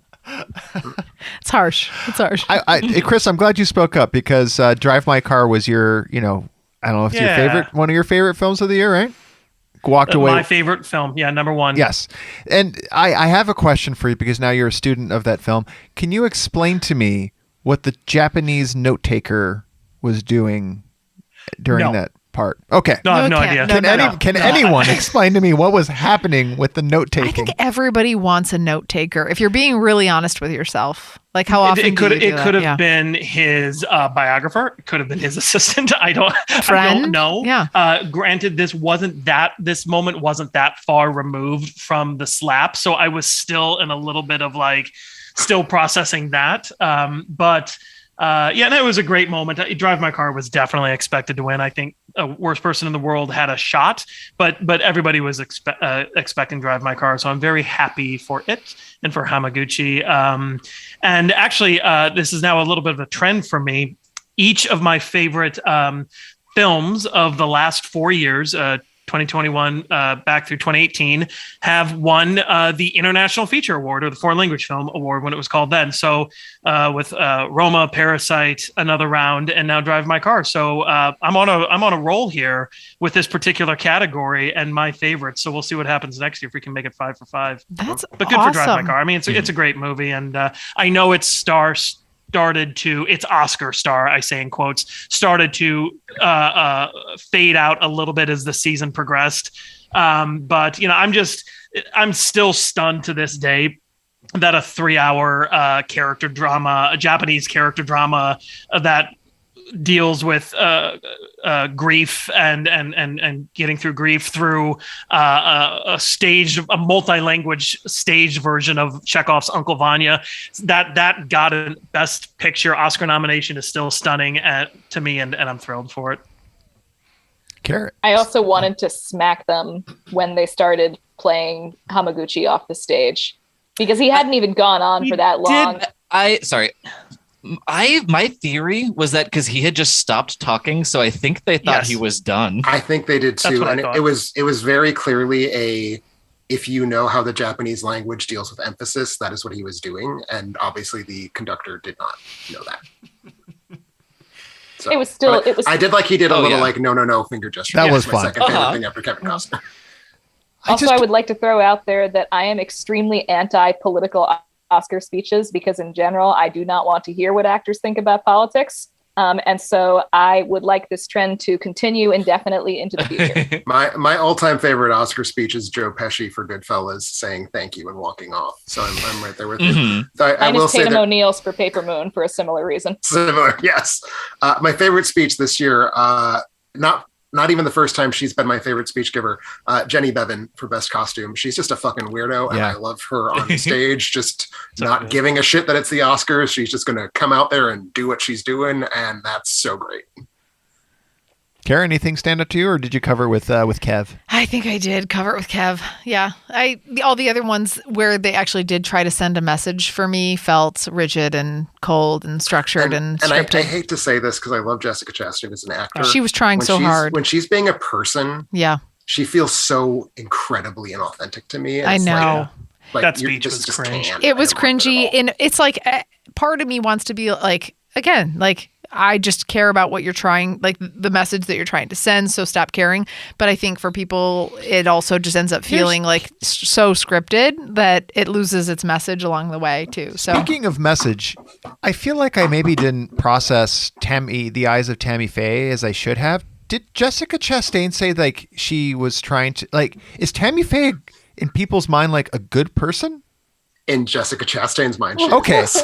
Okay, I was really confused by her speech this is one of the reasons I hated The Eyes of Tammy Faye. We fell asleep in that movie, just to be fair. Rob's not a total idiot. Well, no, I'm not an idiot because I was correct in that I'm finding it very strange that Jessica Chastain is saying like in the like I really in tapped her honor, and, like tapped into noted LGBT activist. No. Okay, thank you. I think not. Okay, I feel better about myself now. It's very strange when you watch that movie and you quickly realize that they are showing her in a very empathetic light, and there's like, this is not the Tammy Faye that I was familiar with, but Chastain and the production team are showing you a very different version, their version. Yeah. Well, I think we've moved to the part. Actually, there's one more topic I want to cover before we go to like overall surprises. There's two more. Okay. All right. Well, let me start with this one. Okay. In Memoriam. Yes. In Memoriam. Did they get it right? Number one. But no. first, no. Okay. Oh, great. Great. I was going to be like, yeah, of course. It was so comprehensive. I want to clarify did any of you watch the pre-show like red carpet stuff? Yes. No. Yeah, actually I did. Okay. Did anybody watch Jamie Lee Curtis on the pre-show? What a letdown. Well, no, Jamie Lee Curtis spoiled what I thought, like, had she not spoiled the moment, yes, I would have, I think, enjoyed that moment. And the producers, I think, were very upset with her. And she was like, I don't really give a shit. Like, yeah, but it wasn't in a... She doesn't. That's part of her thing. But that's the thing. It wasn't in a good, not a give a shit way. Because, so basically... They set her up saying, like... I hear you have a big surprise. Thing. Yeah, I do have a big surprise. It's Betty White. It's Betty White. I'm going to be talking about her. They don't want me to talk about it, but I am going to do Betty White. And it's going to be a big thing about Betty White. And they were like, clearly like, you weren't supposed to say that. But that. aside from all of that, this is why you don't do that now. I'm like... Get your drinks ready, get your snacks ready. Something big for Betty White is coming. And so, like, then she comes out and she's just stroking a small dog for like 2 minutes. And she's like, yeah, Betty White was really great. Big animal advocate. Thank you. And like walks off. And I'm like, wait, like, where is the Betty White show? I was expecting a video montage. I was expecting maybe even Betty White to show up. Like, I don't know what I was expecting, but it was Can more. I out myself as an even bigger, more heartless bastard than Carrie already thinks I am? Yes. Betty White was many things, but do you know what Betty White wasn't? Oscar nominated? A movie star? A film actor. Yeah. They did show a clip of her in Lake Placid. That's not sufficient. Also, what's the movie with Ryan Reynolds where she plays the grandma? The Proposal? Exactly. Okay. So I guess Betty White's touche, Tim. Okay, touche.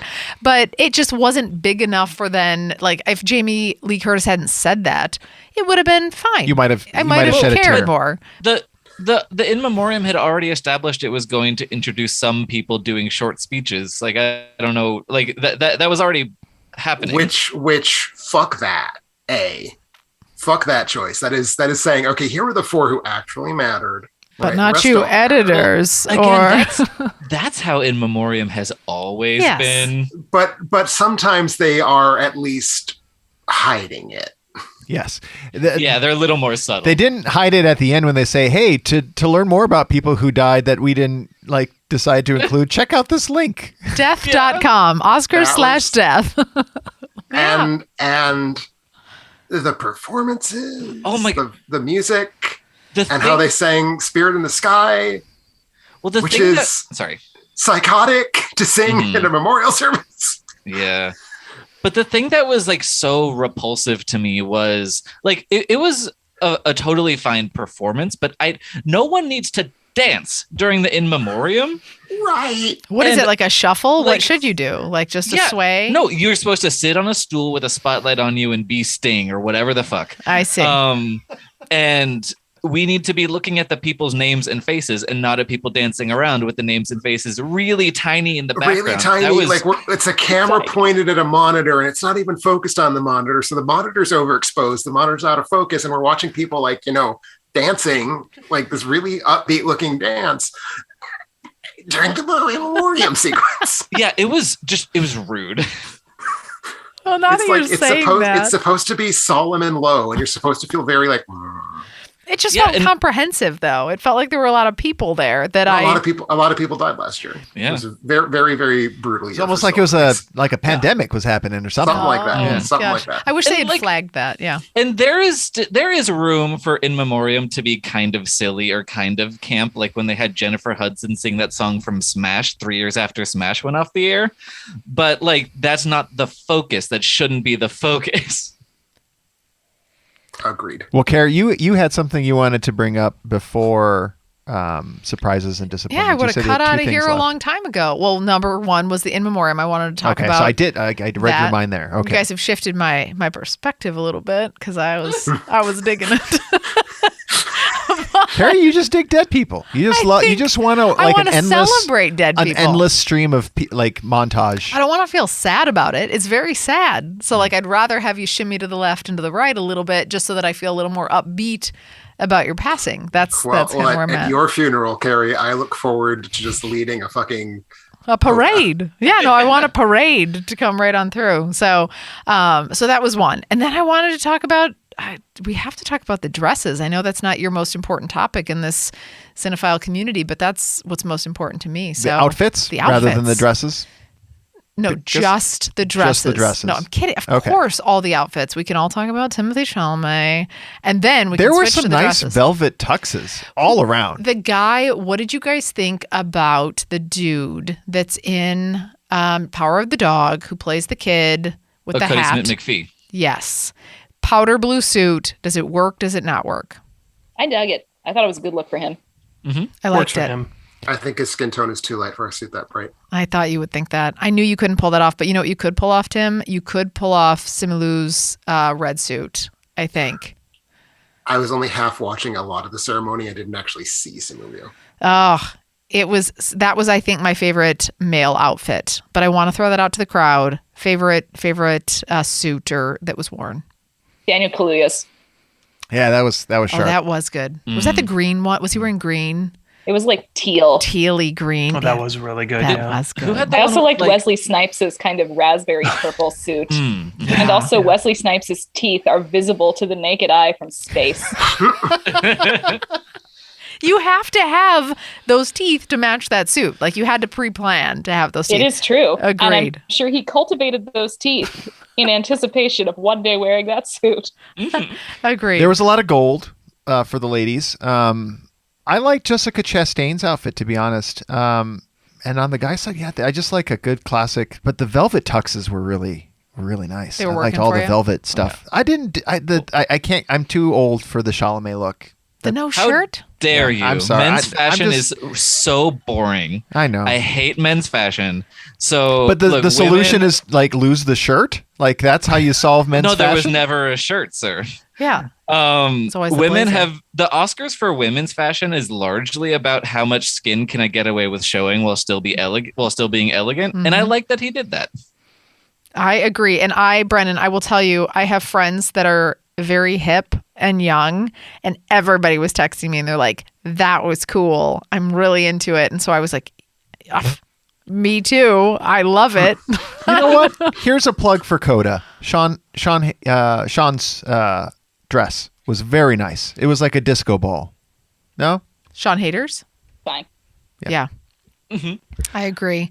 I also, you guys are not going to think about this one because she was in the, she wasn't up on stage, but I did go through every dress that everybody wore. Venus Williams also had one that was knock your socks off. I just want to throw it out there. Mandy, too exposing? What is it? No, I feel like such an old lady, but No, it's teaching okay. high school has done this to me. I don't want to see your boobs. I just don't. Like, I Oh, mean, that I was do, the game but I don't one want to too. see them out there. And there was so many boobs. Now, There There were. were so many boobs. So many of the dresses were basically like a boob parentheses. Like there was cloth coming in from one side and the other side. And it was like, I don't mind seeing the boobs, but seeing them presented in such a strange, like clawing, it was That like the has- cover of a fantasy novel. I again really wasn't paying attention to what people were wearing, so I have no idea what any of you are talking about. But based on the description you just gave, Brennan, it's that thing that kind of like spreads the boobs apart. Yes. And it's just, it looks No. painful. It doesn't look sexy. It's never flattering. That's not what, You're- this is not it at all, Tim. This is, you're missing the point of the chest hole exposure. I'm looking at it right now. That isn't exactly as described. I think I do want, maybe I do want exposure. Maybe that's what's happening here. But what's happening for me is I go back to the dress that's in No Time to Die that the gal is wearing. Yeah, Ana de Armas. Yes. For me, that dress is just like assured that I'm never going to blink. I'm never going to look away. And I don't know what I'm looking for because I'm sure it's like affixed perfectly.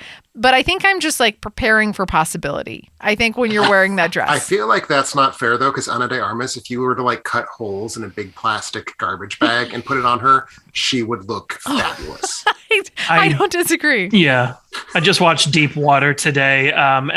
Yeah, she looks fabulous in just about anything and everything. And that's a different type of dress care. I got to say, and Tracy Ellis Ross was also wearing. I got to talk about the Okay. dress. Okay, that's my last dress I got to talk about. And then I'm going to kick it off everyone else. I'm not going to say anything else. Her dress, though, for me was a giant anxiety attack waiting to happen because she had this like, so Tracy had this thing where it was like, they were like flaps. They were just, it wasn't really a Side dress. flaps. They were like side flaps that were like sort of affixed, but she was more robust there. So it's like, this can't be contained. So like it crossed into the realm of like something's going to happen here. But then she had this like little shawl thing that was going over it that kept brushing past the flaps. And so I just kept like moving along with it to be like, when is the flap going to catch on You were trying to the like top? will a nip slip. A nip slip. I was trying to will a nip slip. And it never happened. I don't know how it didn't happen, but physics, it's defying all physics basically that it didn't.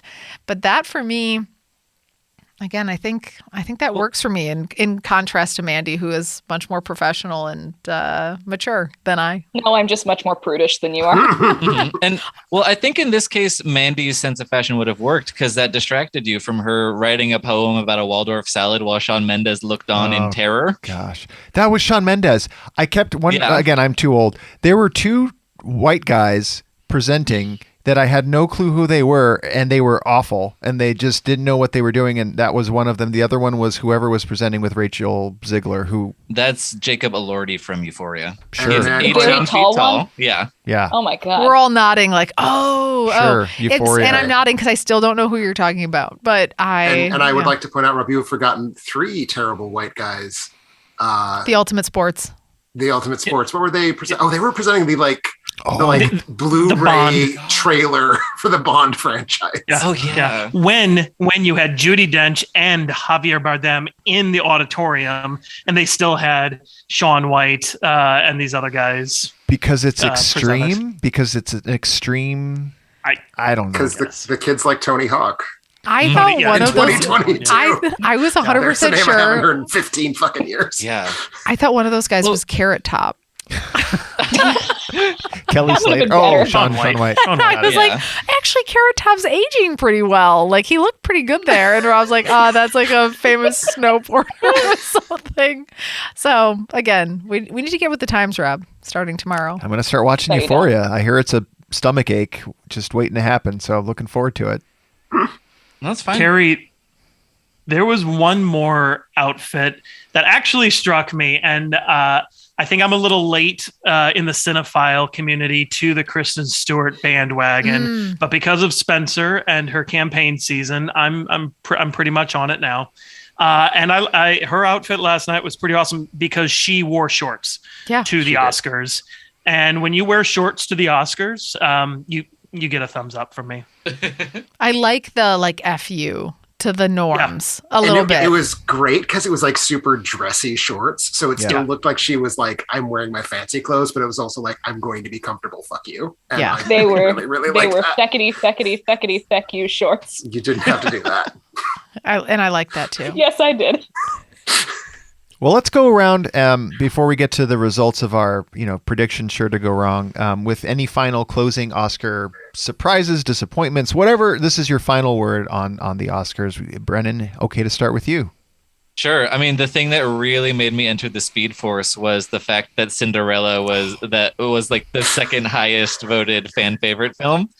That was the one I was rooting for, just out of pure just disdain for the process.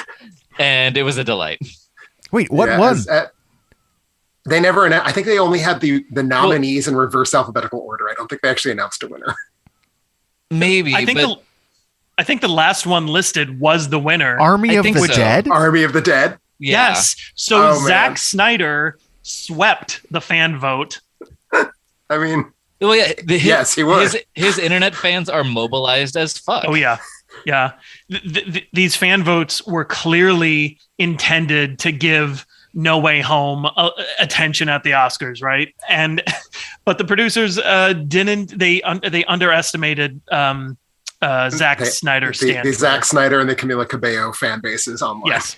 I just hadn't. God bless them. Yeah, I hadn't heard that was gaining any traction. So like the Cinderella part I heard, I didn't hear anything about Army of Darkness until I saw it on the screen. And then I do not, to Brennan's point, I do not remember that scene even from Justice League, let alone, it's deserving of that. That's a good one, Brendan. Chris, thank you. Chris, how about you? I wanted to mention The Eyes of Tammy Faye because The Eyes of Tammy Faye, I think it's a bad movie. Tim says he thinks it's a bad movie. There's not a lot of fans of the movie. Chastain is fine in it. But The Eyes of Tammy Faye has won a total of 2 Oscars last night. The Power of the Dog, West Side Story, The Tragedy of Macbeth, Parallel Mothers, and The Worst Person in the World won a combined total of 2 Oscars last night. So congratulations to The Eyes of Tammy Faye for doing as well as those other solidly great movies. I have to ask, because I lost track, what besides Ariana DeBose? Because I came up with one. The Power of the Dog with Campion, of course. Of course. Yeah, which was just going to be the last thing I mentioned. And, it was a very by the numbers night. And I know we're going to get to this in a minute, but like if you had just done chalk on your predictions, you would have done extremely well. And where I tried to like take a home run swing is where I didn't, but was where I missed on the Oscar votes. But one of those chalk predictions was Jane Campion winning Best Director, and I'm glad she did. I've gone on a bit of a Jane Campion binge since the start of the calendar year, watching all of her shorts and feature lengths. I've seen all of them now, and I'm just in love with her as a director. And I'm The Power of the Dog should have won more awards, but it didn't. And but I'm happy that it won director, and I'm happy Jane Campion finally got a well-deserved Oscar acknowledgement. So I was very, very happy when that happened. It didn't feel forced, but I really enjoyed Maggie Gyllenhaal's. Maybe it was something we saw. I don't know if it was during the Oscars now or something I just saw, like where she described watching the piano for the first time, and that was what inspired her to kind of get into acting. But yeah, I'm looking forward to catching up on some Jane Campion myself. Carrie, how about you? You're still back? You're back in your surprise world? No, I just was thinking about how I have nothing else to add. And we covered it. The only other thing I was going to add is that at some point in this podcast, you were supposed to defend my honor and you never did. So all it does is says to me that you don't care. Yeah. Yeah. And So, Mandy- you have focused on like male toxicity and looking at boobs. So Oh, you're right. yeah, you are. I did do that. You are the dude. Gosh. You are the know dude what? in the room. I did say that, didn't I? Yeah. Now that you're referencing back to that, but not how I intended it. But I think we covered everything that I feel about this experience. So I'm gonna throw it to Mandy. Okay. Favorite moment for me of the whole thing, just like the warm fuzzies moment, was Troy Kotzer's acceptance speech and everything that surrounded it. I didn't care for the movie that much, but I begrudge him nothing. He gave a really good performance. He was clearly just over the moon about winning that award. And the presentation was, again, one of the better actual laugh moments of the night. The low point that we haven't covered yet was when they brought out 3 stars of 3 crappy live action remakes of animated films to present the best animated film Oscar. And that just flung me into teeth gnashing rage. Tim's face. It's like, The whole thing Tim, how did you feel about it? The whole thing was such an obvious like ABC. The Disney Corporation Yes. promoting its own was so clearly the like meta narrative of the Oscars. And that was where they just ripped it off. It was like, we are gonna advertise The Little Mermaid coming soon to a theater near year here. Oh, here's that Oscar breakdown. is it Haley Bailey? What's her name? Halle Bailey. Halle Bailey. Yes. Is she not? Does not inspire confidence with the existence of a live action Little Mermaid does not inspire confidence. Can I tell you though, my mom in that exact moment, like my mom is just honestly the sweetest person that exists on this planet. And my mom, like when that moment happened, like looked over. They came out and, they're announcing like who they are and the movies they're going to go in. And my mom takes a look at them. My mom hasn't seen The Little Mermaid in like 20 years and takes a look at them and she's like, oh, The Little Mermaid. And then turns to the right of me, turns into a 20-minute story about how The Little Mermaid is the best movie of all time. She can't wait to see it again, whatever. And was like, do you remember how you guys would watch it and you would all leave and then I would just sit there and watch it alone? And she doesn't have a British accent or whatever that was, but just like not phased at all about the live action component, anything about it, and just like pure joy. And I'm like, that's the way to be, I suppose. Yeah. Speaking of pure joy, I want to touch on Mandy's positive pick there too on the Troy piece, winning best supporting actor. The translator, did you get the sense that as was translating was tearing up Yes. because that was such a nice I moment. missed that. Oh, you can definitely tell in the voice that it's getting them. Like what Troy is signing is impacting the person whose job it is to translate and speak the words.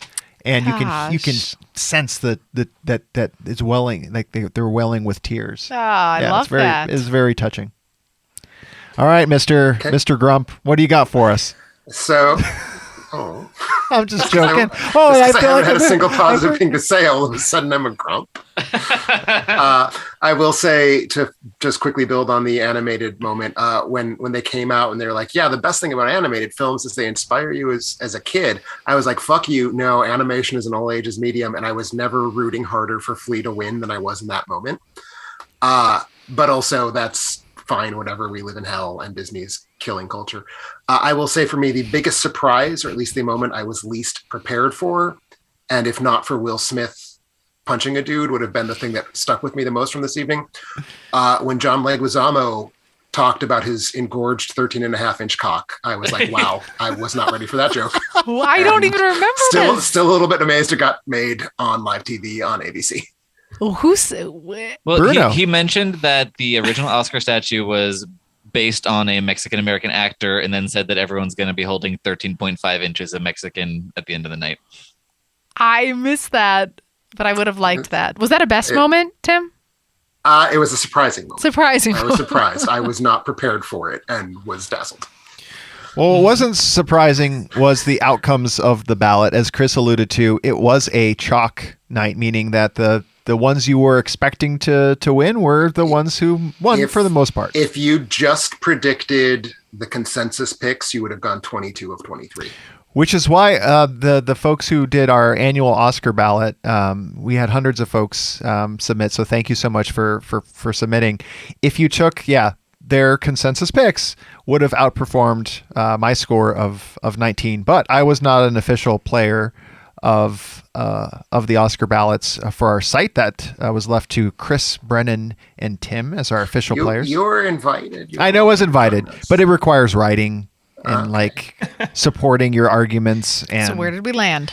so I landed with 19. Kara, you landed everybody. with 11. I'll let Tim describe kind of the process in which how did things work out for the formal AE contributors. So Chris and I were both mostly on consensus. We had, I think, only 4 of the 23 categories we didn't predict together. Brennan was being much bolder and going much further off consensus. So Brennan got like, I don't know, 3 or something like that. I wasn't counting. I got 8. Thank you. You're welcome. I will say the 4 categories that Chris and I parted ways on broke 2-1 in my favor, and then one we both got wrong. So I got 20, and I believe, Chris, you got 19. Does that sound right? I think it was 18. I got live action short wrong, cinematography, lead actress, best picture, and I thought there was a 5th one. We all got animated wrong. Oh, it was animated, so I got 2 of the shorts. I think I had you getting live action right. Might be where I fucked up. Wait, I voted for Encanto. Short. Oh, animated short. Oh, fuck that. Who cares? Yeah. Yeah. No, I'm gasping. It was. Brennan. I'm gasping in shock and dismay. No, not that who cares about animated shorts, because I watch and like a lot of them, but the packaging of access to the short films of the Oscars is a thing that's very frustrating to me, and I wish they would let me watch them. See, to me, I have the opposite reaction, because just about the only time you ever get to watch short films on a big screen in the United States is when the Oscar nominees come to town. But I take your point that they are sometimes tricky to pin down. Yes. All right. And Anyway, I apologize. How did Mandy do? What was happening?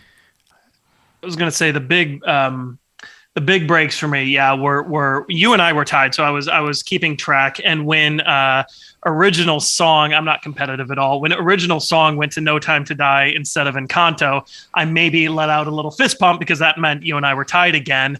But that also meant that the only way that we were going to break was if my home run swing of Penelope Cruz for lead actress, or my less than consensus, maybe like 40% chance pick of Power of the Dog for Best Picture. And as I said earlier, I just couldn't bring myself to vote for Koda. So I was like, I'm just going to go with Power of the Dog and go down with the ship with my heart, if that's what happens. And that's what happened. With lead actress, Chastain was definitely the consensus pick, but not by an extreme amount. And there was a huge momentum seeming to be built for Cruz in the closing days of voting. There were a bunch of ballots that were leaked that tiny sample size, of course, but a bunch of ballots that were leaked that all of them, or vast majority of them, went for Cruz. She seemed to be getting a lot of attention. And then I was hearing stories that Sony Pictures Classics was doing a very similar campaign strategy that they did for the Father of the Year previously, which was they were playing Parallel Mothers at Hollywood theaters during Oscar voting time. And apparently, so a lot of people were finally seeing Cruz and in Parallel Mothers. And I was hearing comments like, well, I was planning on voting for Chastain until I saw Parallel Mothers. I'm like, well, yeah, go figure. But alas, no, consensus did go to Chastain. So I got, I think 18 out of 23 was my final tally. Yeah, it was a good year as far as scoring goes. But like to your point, Chris, it does typically in an average year, like you need to call a couple upsets, and that wasn't the case here. So yeah, 19. I'm very happy with my score of 19. Kara, how about you with your 11? Mandy, did you have a prediction score? I didn't hear you. I did, and I don't remember what any of my predictions No, were it's okay. or how well She I had did. I'm pretty sure they were 28. bad, though. I think she had 28. I have your score, Mandy, but I do. I will I just not. need Have, to I will know not for share. a God, fact she doesn't that I mind. won. Yes, Tim won. Do you mean you Okay, won that's against all I 6 wanted to people, know. but not against the many others who participated? I just needed to win against Rob, because I think the last time we went head to head, Rob beat me. So Yeah, I very much filled it out as following my heart and was like, screw it, I'm not even going to try. I'm just voting for who I want to win. And none of the people that I wanted to win won. So my assumption is that my score was very bad. okay. Yeah. Well, you know what, Tim? there were people who did better than us, and that were our listeners. That's right, Tim. Yeah. We had, as you predicted, Tim, we had about 16 people who had 22 correct guesses. The guy down the street So congratulations to all of you on your $2.50 Yes. share of the. Well, we do have a tiebreakers. tiebreaker. So things did go to the tiebreaker, and we ended up with two winners: Chad Dallas and Jeremy is the name that I was given, who have been emailed, notified that they will be winning their $50 Amazon gift card. So yeah, fantastic. congratulations to them. Congratulations! Yay. Thanks Yeah. for playing. Congratulations. Well, this And was I will say- yeah. oh, Go sorry. ahead, Brendan. The thing I was most proud of getting was that I did get the tiebreaker question right. That Lady Gaga was going to do Best Picture, because I was like, I'm going to go for it, and that was the only swing I took that hit anything. You would have, Yep. yes. People got credit for just the half. You didn't need to get the Liza piece in there as well too. But yeah, that was They didn't well, either. Yeah. Well, very good. This was fun getting the group back together. We'll have to do it more often than just for Oscar occasions. But yeah, I expect Oscars will be on for at least another year, unlike the Critics' Choice Awards. Seems like that might be a risky prediction. I don't know. Well, we'll see. Thanks everybody for listening. Head out to our Facebook page and like it, Twitter, where we're tweeting all the time, Instagram, where we're Instagramming, YouTube and Facebook, where we find all of our videos. And we're going to be bringing. I was kind of thinking for the next episode we might do worst Best Picture winners, kind of in honor of Koda. Ooh, I like that. Yeah, but we also have a Patreon to decide between on what is it, top 5 films of shame. Yes, and I will say, before we let you guys do a worst Best Picture, I have several films from the 30s that I don't believe either one of you have even heard of that I require you to watch. So That's okay, because you have to do your homework. Yeah, Carrie can just take her best top 5 Best Picture winners, and then just I still got it can work both ways. Godfather. I got a whole list of movies I've seen that are terrible. I'm saying, till y'alls have seen Cavalcade and Cimarron, you don't know from bad Best Picture winners. That's all I'm saying. That's right. I got Casablanca at number 5 already, so we'll see. We'll see. Well, we'll see, and we will catch you next time. Pass the popcorn. Pass the popcorn. Pass the popcorn. Pass the popcorn. Pass the popcorn. Pass the popcorn.